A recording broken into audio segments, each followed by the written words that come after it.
Hello everyone, welcome back to my new video. In this video, I'm going to explain you guys about the topic compound interest in mathematics. So let us learn about compound interest first. So compound interest is the interest imposed on a loan or deposit amount. It is the most commonly used concept in our daily life existence. The compound interest for an amount depends on both principal and interest gained over periods. This is the main difference between compound and simple interest. Suppose we observe our bank statements, we generally notice that some interest is credited to our account every year. This interest varies with each year for the same principal amount. We can see that the interest increases for successive years. Hence, we can conclude that the interest charged by the bank is not simple interest. This interest is known as compound interest or CI.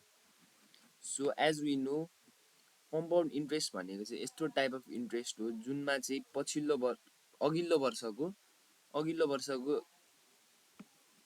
Compound amount चाहिँ आउने वर्षको चाहिँ principal हुने गर्छ Compound interest is interest accumulated from a principal sum and previously accumulated interest. It is the result of reinvesting or retaining interest that would otherwise be paid out or of the accumulation of debits from a borrower.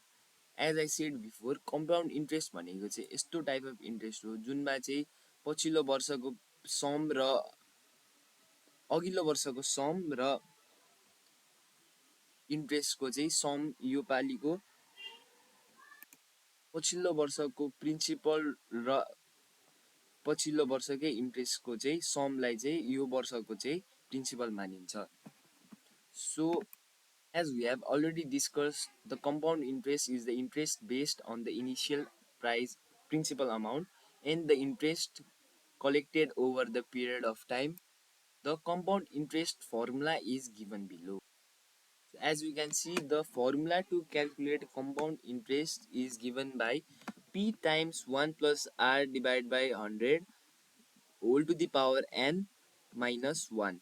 So here p denotes the principal and r denotes the rate of interest and n denotes the time interval.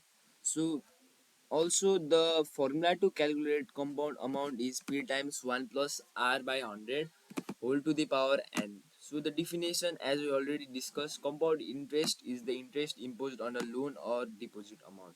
In this video, I am going to explain you about this topic by using a question I have made.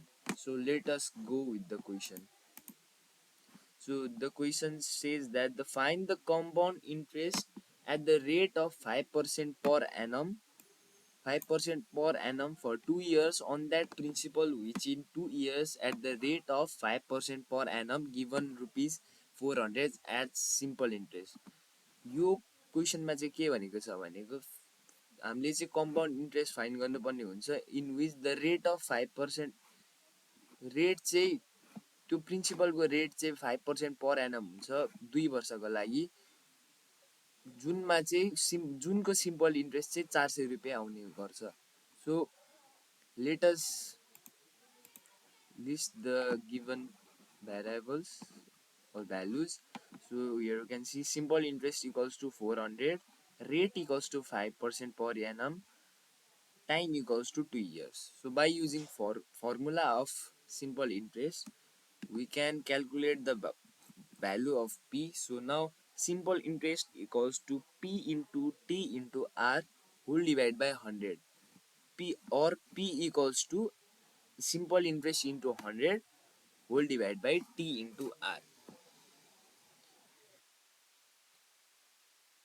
So यहाँ चाहिँ अब हामीले यिनीहरूमा simple interest rate र टाइममा चाहिँ हामीले यिनीहरूको भ्यालु हाल्ने गर्नुपर्छ भ्यालु हाल्नु पर्ने हुन्छ जुन चाहिँ हामीले सिम्पल इन्ट्रेस्टको भ्यालु चाहिँ 400 रहेको छ रेटको भ्यालु 5% पर एनम रहेको रहेछ र टाइमको भ्यालु चाहिँ टू रहेको छ सो भ्यालु हालेपछि चाहिँ हामीले यसलाई क्यालकुलेट गरेपछि प्रिन्सिपलको भ्यालु चाहिँ रुपिस 4000 आउने गर्छ सो अब हामीले फर्मुला र प्रिन्सिपलको भ्यालु त निकाल्यौँ र अब हामीले क्वेसनमा भनेको छ कम्पाउन्ड इन्ट्रेस्टको भ्यालु निकाल्न so by using formula of compound amount we can find the value of compound amount first. So compound amount equals to p times 1 plus r by 100 whole to the power n, or by inserting the value of the principal and rate and time, we can get the compound amount as 4410. And by using formula to find compound interest, a minus p, that is compound amount minus principal, we can get the value of compound interest 410. Now by saying this much, I want to end this video. Thank you for listening me.